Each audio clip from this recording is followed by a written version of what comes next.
এগুলো এমন প্রশ্ন যা সম্ভবত আমাদের অস্তিত্বের শুরু থেকেই আমাদের সাথে রয়েছে। মহাবিশ্ব কিভাবে সৃষ্টি হলো, এর আগে কি ছিল, এবং আমরা কি সত্যি একা? জেমস ওয়েব স্পেস টেলিস্কোপ আমাদের এই মৌলিক প্রশ্নগুলির উত্তর খুঁজে পেতে সাহায্য করার কথা ছিল। তবে এখনো পর্যন্ত নির্মিত সবচেয়ে শক্তিশালী মহাকাশ টেলিস্কোপটি শুধুমাত্র আমাদের প্রত্যাশিত তথ্যই সরবরাহ করছে না, বরং মহাবিশ্বের বিবর্তন সম্পর্কে আমরা যা জানতাম বলে মনে করতাম তা প্রায় সম্পূর্ণভাবে উল্টে দিচ্ছে। ওয়েব মহাকাশের গভীরে বিশাল কাঠামোর একটি সিরিজ উন্মোচন করেছে, যাকে জ্যোতির্বিজ্ঞানীরা কেবল অসম্ভব বলে বর্ণনা করেছেন। কিন্তু আমরা কিভাবে এমন একটি আবিষ্কারের সাথে মোকাবিলা করব যা আমাদের মডেল অনুসারে মোটেও থাকার কথা নয়? আমাদের প্রতিষ্ঠিত তত্ত্বগুলি কি এখনো বৈধ যদি আমরা এমন কিছু খুঁজে পাই যা বর্তমান মহাবিশ্ববিদ্যার সাথে সম্পূর্ণভাবে সাংঘর্ষিক?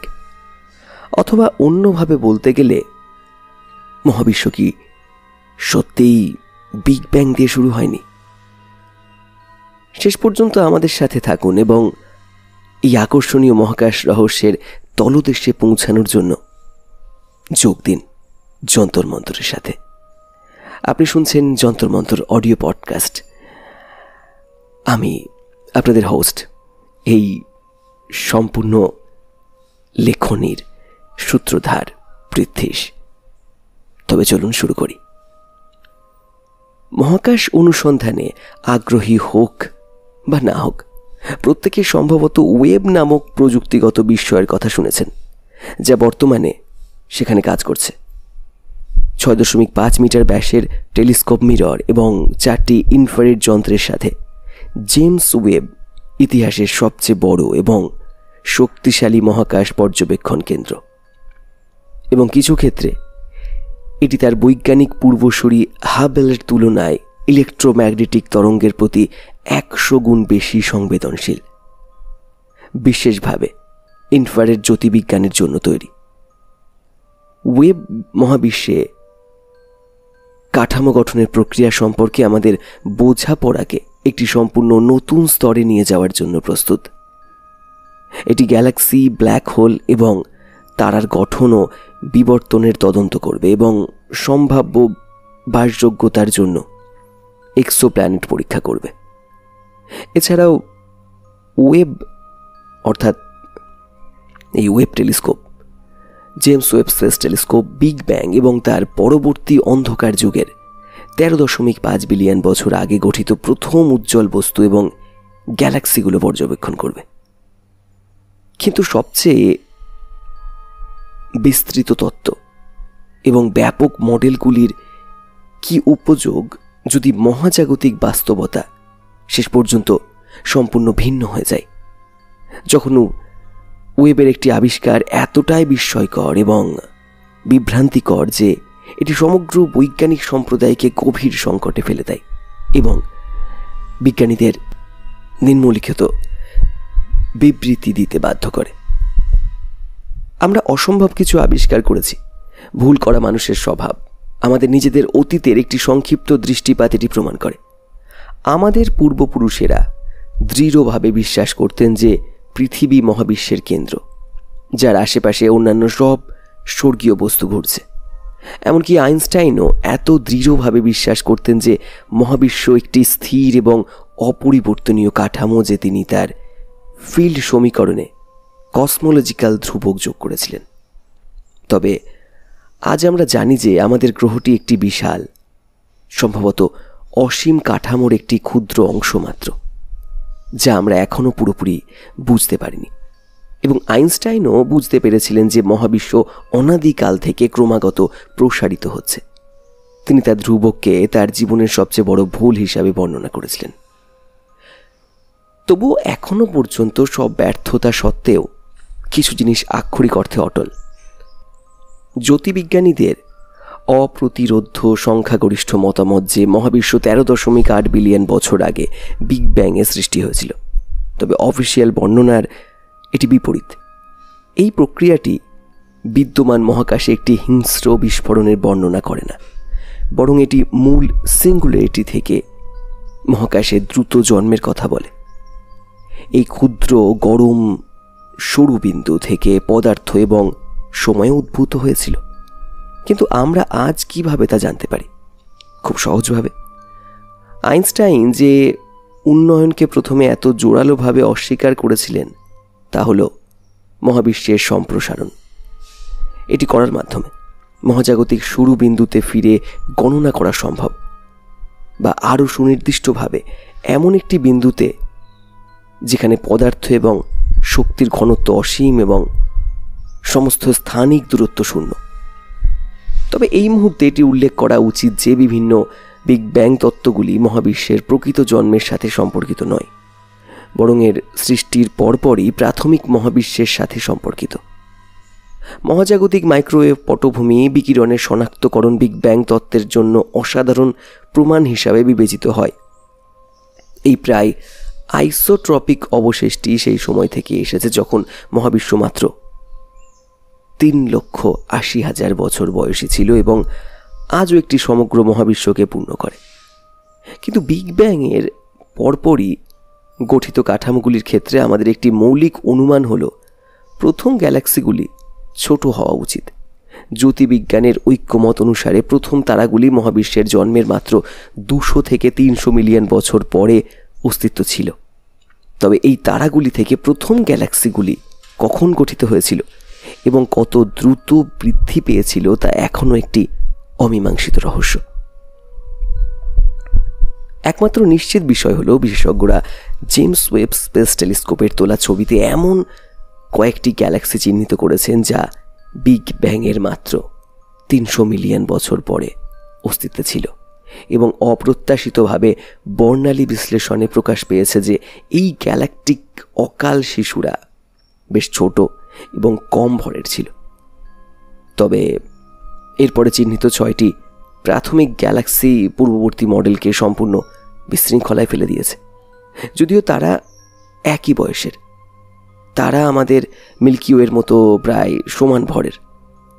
গ্যালাক্সির ছবি বিশ্লেষণকারী গবেষণা দলের সদস্য জ্যোতির্বিজ্ঞানী ইভো ল্যাব এই যুগান্তকারী আবিষ্কারের প্রাথমিক প্রতিক্রিয়াকে এইভাবে বর্ণনা করেছেন: আমি বিশ্লেষণ সফটওয়্যার চালিয়েছিলাম এবং এটি 2টি সংখ্যা দিয়েছে, দূরত্ব 13.1 বিলিয়ন আলোকবর্ষ, ভর 100 বিলিয়ন তারা। আমি প্রায় আমার কফি ছিটকে ফেলেছিলাম। আমি জানতাম আমরা সবে মাত্র অসম্ভব কিছু আবিষ্কার করেছি। অসম্ভবকে প্রাথমিক, অসম্ভবকে বিশাল গ্যালাক্সি। কেন এই গ্যালাক্সিগুলো মোটেও থাকা উচিত নয়? মেলবোর্নের সুইসবার্ন ইউনিভার্সিটি অফ টেকনোলজি তার দলের সাথে ল্যাব জেমস ওয়েব টেলিস্কোপের প্রাথমিক মুক্তি প্রোগ্রাম থেকে নেওয়া বেশ কয়েকটি ছবি বিশ্লেষণ করেছেন।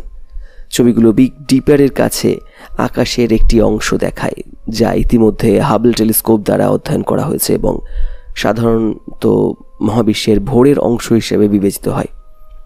তাদের বিস্তারিত বিশ্লেষণের সময় বিশেষজ্ঞরা লক্ষ্য করেছেন উজ্জ্বল লালচে আলোর বিন্দুগুলোর একটি সিরিজ, যার বৈশিষ্ট্যগুলো দীর্ঘ দূরত্ব এবং ফলস্বরূপ মহান বয়স নির্দেশ করে। রেড শিফট ব্যবহার করে গবেষকরা উপসংহারে পৌঁছেছেন যে আলোটি পৃথিবীতে আমাদের চোখে পৌঁছতে 13 বিলিয়ন বছরেরও বেশি সময় নিয়েছে, এবং তাই এটি এমন বস্তু থেকে উদ্ভূত হয়েছিল যা বিগ ব্যাংয়ের মাত্র 500 থেকে 700 মিলিয়ন বছর পরে অস্তিত্বে ছিল। আলোর বিন্দুগুলির অন্যান্য বৈশিষ্ট্য নির্দেশ করে যে আমরা 6টি খুব প্রাথমিক গ্যালাক্সির সাথে কাজ করছি, কিন্তু প্রত্যাশিত শিশু গ্যালাক্সির পরিবর্তে।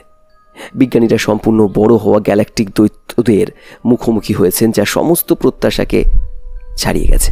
ডেটা সেটগুলি প্রকাশ করেছে যে 6টি প্রাথমিক গ্যালাক্সির সবকটিতে 10 বিলিয়ন সৌরভরের বেশি তারা রয়েছে, এবং তাদের মধ্যে একটি এমনকি 100 বিলিয়ন সৌরভরের সীমায় পৌঁছতে পারে। পেনসিলভেনিয়া স্টেট ইউনিভার্সিটির জোয়েলা লিয়া, যিনি গবেষণা গ্রুপের অংশ ছিলেন এই অদ্ভুত পরিস্থিতি ব্যাখ্যা করতে পারেননি। তাই তিনি প্রাথমিকভাবে সন্দেহ করেছিলেন যে তিনি ভুল করছেন। তবে এই সন্দেহ নিশ্চিত হয়নি। বিশেষজ্ঞরা কোনো ভুল করেনি এবং রহস্যটি রয়ে গেছে। গবেষকদের ছোট অবশিষ্ট আশা ছিল এই তথ্যের ওপর ভিত্তি করে যে সংগৃহীত ডেটার বিপরীতে কাঠামোগুলো আসলে গ্যালাক্সি নয়। এর অর্থ হলো তারা অন্তত আংশিকভাবে ধূলিকণায় আবৃত ব্ল্যাক হোল হতে পারে। তবে এমনকি এটি বোঝাবে যে প্রাথমিক মহাবিশ্বের পূর্বে ধারণার চেয়ে অনেক বেশি তারকা পদার্থ ছিল। যেভাবে হোক, ওয়েবের অর্থাৎ জেমস ওয়েব স্পেস টেলিস্কোপের আবিষ্কার প্রায় সব সাধারণভাবে সংগৃহীত মহাজাগতিক মডেলের সাথে তীব্রভাবে বিপরীত, এবং এটি খুব সহজ কারণে। আমাদের বর্তমান জ্ঞান অনুসারে সেই সময়ে এত অল্প সময়ের মধ্যে এত বেশি তারা গঠনের জন্য পর্যাপ্ত সাধারণ পদার্থ ছিল না। গবেষণার সহলেখিকা এরিকা লেনসন বলেছেন, এমনকি যদি এই গ্যালাক্সিগুলির মধ্যে একটিও সত্যি হয়, তবে এটি আমাদের মহাবিশ্ববিদ্যার বোঝাপড়াকে তার সীমায় ঠেলে দেয়। মহাবিশ্ব ভাঙার এই ঘটনাগুলি কেবল শুরু ছিল। গ্যালাক্সির অস্তিত্ব ব্যাখ্যা করতে হলে হয় প্রাথমিক মহাবিশ্বে পদার্থের ঘনত্ব আমাদের মডেলের পরামর্শের চেয়ে 2 থেকে 5 গুণ বেশি ছিল, অথবা গ্যালাক্সিগুলি আমাদের সম্পূর্ণ অজানা উপায়ে গঠিত হয়েছিল। মূল কথা হলো, বিজ্ঞানীরা তখন থেকে সত্যিকারের সমস্যায় পড়েছেন। উভয় ক্ষেত্রেই মহাজাগতিক বিবর্তন সম্পর্কে আমাদের বোঝাপড়ার গভীর পরিবর্তন প্রয়োজন। এই আলোকে এটা মোটেও আশ্চর্যজনক নয় যে রহস্যময় কাঠামোগুলি মহাবিশ্ব ভাঙার নামে পরিচিত হয়েছে। সর্বোপরি এই আবিষ্কারটি আগে বৈজ্ঞানিকভাবে প্রমাণিত বলে বিবেচিত বিষয়গুলিকে প্রশ্নবিদ্ধ করে। এটি মনে করা হয় যে মহাবিশ্বের এই প্রাথমিক পর্যায়ে তারার ভর পুরনো মডেলের পরামর্শের চেয়ে 100 গুণ বেশি ছিল। এখনও পর্যন্ত মহাবিশ্ববিদ্যা ধরে নিয়েছে যে গ্যালাক্সিগুলো তারা এবং ধূলিকণার ছোট মেঘ হিসাবে শুরু হয় এবং ধীরে ধীরে বড় হয়। কিন্তু এটি কি গ্যালাক্সি গঠনের একমাত্র উপায়? আমেরিকান জ্যোতি পদার্থবিজ্ঞানী জন ক্রোমওয়েল ম্যাথার, তিনি তার পুরো পেশাগত জীবন নাসার কাজ করেছেন। তিনি স্বীকার করতে বাধ্য হয়েছেন যে তিনি এবং তার সহকর্মীরা একটি অচল অবস্থায় পৌঁছেছেন। তিনি বলেন, লোকেরা জানতে চায় নতুন কি, আপনি কি খুঁজে পেয়েছেন? এর উত্তর হলো, প্রথম, গ্যালাক্সিগুলো আমাদের প্রত্যাশার চেয়ে ভিন্নভাবে বেড়েছে এবং আমরা জানি না কেন সমস্ত ভবিষ্যৎবাণী ভুল ছিল। এবং যদি এই আবিষ্কারটি বিজ্ঞানের জন্য একটি সত্যিকারের সমস্যা, লেহার মতে আমাদের ভুলে যাওয়া উচিত নয় যে এটি ছিল একটি অত্যন্ত বিভ্রান্তিকর জ্যোতির্বিজ্ঞান যাত্রা শুরু মাত্র।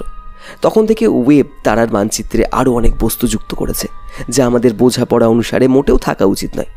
এর মধ্যে বিশেষ করে অন্যান্য প্রাথমিক গ্যালাক্সি রয়েছে যা কেবল তাদের ভরের দিক থেকে নয়, তাদের আকৃতির দিক থেকেও বিস্ময়করভাবে উন্নত। এছাড়াও অত্যন্ত উচ্চ রেডশিফট সহ পৃথক গ্যালাক্সির ইঙ্গিত রয়েছে যা মহাবিশ্ব নিজেই যখন অন্ধকারে ঢাকা ছিল তখন গঠিত হতে পারে। কিছু ক্ষেত্রে অপ্রত্যাশিতভাবে পরিপক্ক রাসায়নিক উপাদানও পাওয়া গেছে যা ইঙ্গিত দেয় যে খুব প্রাথমিক পর্যায়ে তারার বেশ কয়েকটি প্রজন্ম সক্রিয় ছিল। অবশেষে ওয়েব তথাকথিত রিওয়াইনাইজড যুগ সম্পর্কে বিভ্রান্তিকর তথ্য সরবরাহ করেছে। কিছু গ্যালাক্সিতে নিরপেক্ষ হাইড্রোজেনের প্রত্যাশিত স্বাক্ষর অনুপস্থিত, যা অন্ধকার থেকে আলো ভরা মহাবিশ্বে অনেক দ্রুত রূপান্তরের ইঙ্গিত দেয়। উপসংহারে এটি বলা যেতে পারে যে জেমস ওয়েব স্পেস টেলিস্কোপ ইতিমধ্যে তার সামগ্রিক লক্ষ্যকে অসাধারণভাবে পূরণ করেছে। এটি নিঃসন্দেহে আমাদের মহাজাগতিক বিশ্বদৃষ্টিকে বিপ্লব দিয়েছে। এখনও পর্যন্ত সমস্ত ফলাফল স্পষ্টভাবে ইঙ্গিত দেয় যে মহাবিশ্বে গ্যালাক্সি, তারা এবং কাঠামোর গঠন আমাদের পূর্বের ধারণার চেয়ে অনেক আগে, দ্রুত এবং সম্ভবত সম্পূর্ণ ভিন্ন উপায়ে ঘটেছে। এবং কে জানে ওয়েব ভবিষ্যতে আর কি বিস্ময় নিয়ে আসবে। এবং এখন আমরা চাই আপনি এরকম কন্টেন্ট যদি চান অন্যরকম, তাহলে পাশে থাকবেন। নতুন পর্ব নিয়ে আসছি, অজানাকে এভাবেই জানতে থাকুন।